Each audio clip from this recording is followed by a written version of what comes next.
So, welcome to my dusty, crusty room, but other people would probably say that it's quite real if they're going to be backhanded about it with a compliment.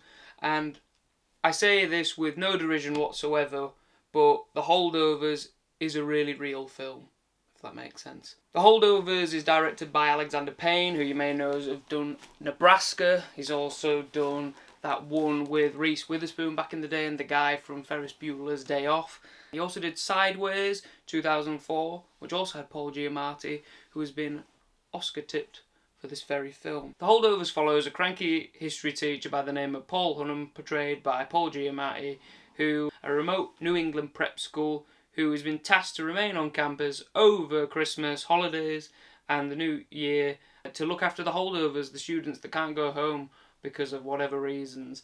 And he has to stay with grieving cook Mary Lamb and a troubled student by the name of Angus Tully who has no place to go. And that's the main location and central plot. Paul Giamatti is fantastic at portraying Paul Hunham. I've not seen any of Alexander Payne's previous films, but in this he is absolutely stellar. But he's foiled by the marvellous Dominic Sessa. I think this is probably one of his biggest roles. He's a bit of a newcomer, and he completely holds his own with him. One of the main characters as well, Mary Lamb, played by Davine Joy Randolph. First time for me ever seeing them work on screen. Were absolutely fantastic as well. They all work together seamlessly. You really believe that these people are people. They're not characters, they are people. It almost feels like documentary. And that also goes for the cinematography as well, which is done by a certain, I'm going to pronounce this wrong, Agil Brild, who's done loads of countless films. In Bruges, No Hard Feelings, The Loudest Voice, The Report, Kinky Boots. The cinematography isn't loud, it's very functional.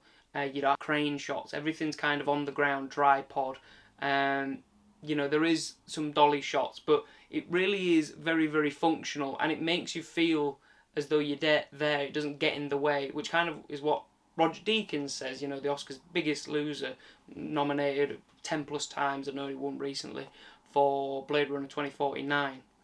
He said that he really cringes when he hears that, oh, I really love this shot in your film, or I really loved it when you did this, and he hates that because he feels like it should be seamless.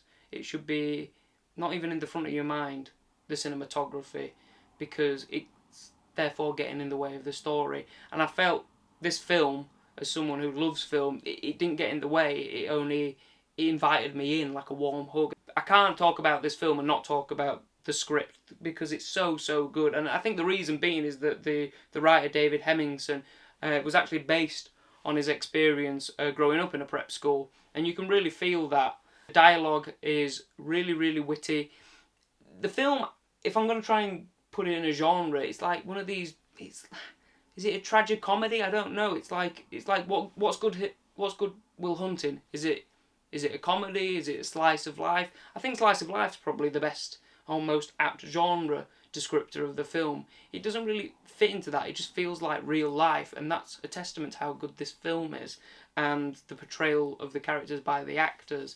And it's very simple. Now, I will say this.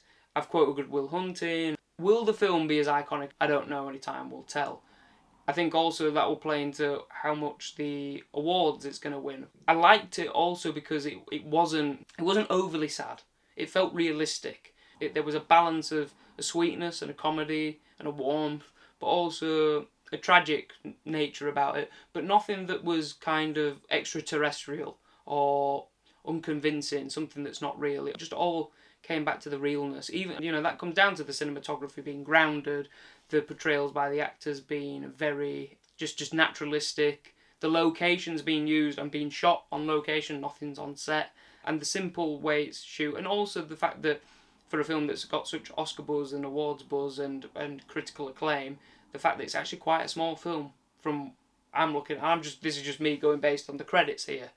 So I think it was a fantastic film. I'm very reticent to give anything away in terms of the plot of the film because I think the hour and 45 goes by so quick. I would have been happy to see probably another 15 minutes of these characters interact, but I thought that I came away from that film going, God, they don't make films like that anymore, and I wonder why.